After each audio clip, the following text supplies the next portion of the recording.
for them, I assure you the streets will. And right now, we're honest and we're looking at things the way they are, we're losing.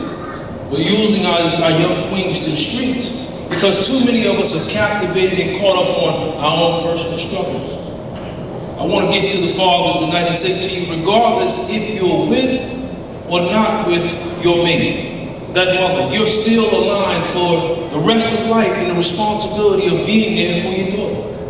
Too many of us get self-centered and caught up in thinking that once you disconnect and you two are no longer together, you give up your responsibility. Or you get caught up in the ignorance and saying you're going to get back at the mother by getting back at the daughter. I can assure you when you sit around and see these young girls running around in the streets chasing, they're not chasing that older man, they're chasing that father figure that they deserve, need, and should have. And then you run around and wonder why they got to be so fast. It's because you didn't take a minute to slow down and walk through life with them. We're responsible for that. We must do our duties. The other thing is we have to understand the reality around us. When our daughters come up, if they don't see what a man looks like, then they will go to the streets and learn the wrong lessons.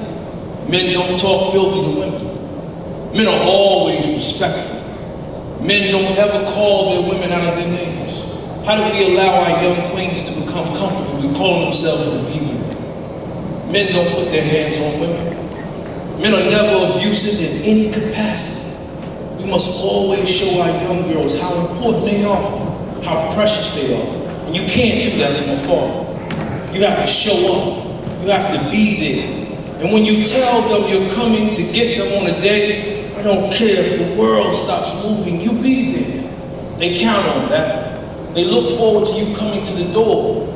They want to say the words, Daddy.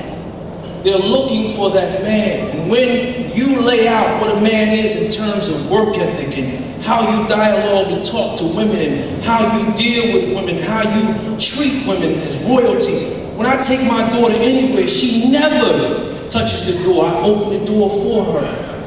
When I go to restaurants and take her out, she never touches the door.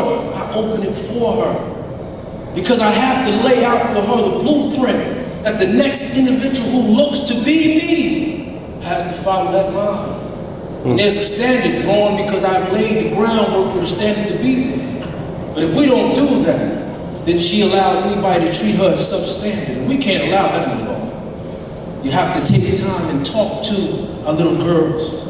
Let them know that the greatest tool that they have is their minds. You keep not saying and paying attention to them, and they think that their bodies are their greatest tool. That's why they dress in the manner they do. They're looking for attention. Take time as the first man in her life and tell her your beauty is in your mind. And if you don't lay out to the world that they have to address your mind, then they can't undress you. You have to lay it out there so she knows how beautiful she is, that her temple is, as the Bible says, heaven lies at the foot of mother. So that means when we begin to teach our young girls how to be women, then they can qualify themselves to be mothers, then they give birth to the universe itself. It's a beautiful thing when you see man, woman, and child.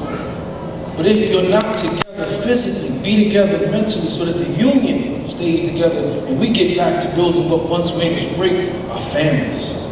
We got to get back to the basics, y'all. This place tonight should be packed to capacity. It should be packed to capacity.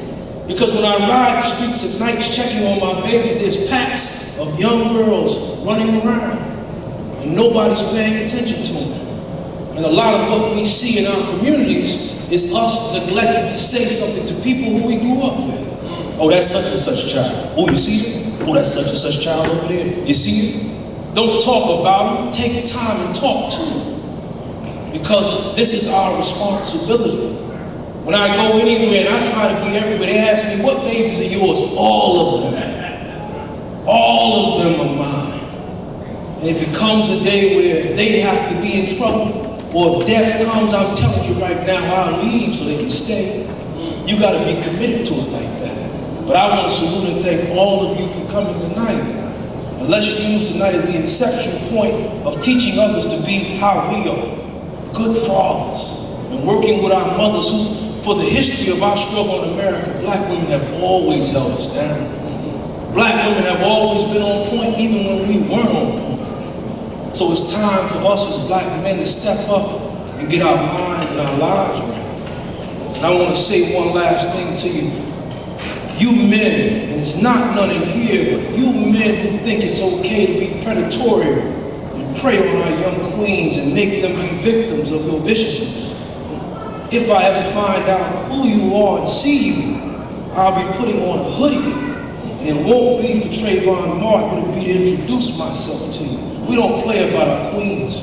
And we as men need to make standards in our community where nobody can think it's okay to violate our young girls. And if we don't, we're cowards. Let us be like the Bible. Let us be always working in our good work. And in this due season, we should reap if we faint not. I'm not going to ever faint. I'm going to keep putting my foot to the ground and making sure these babies have a good day and a brighter tomorrow. Don't let a day come where you think I don't love y'all, man. Peace.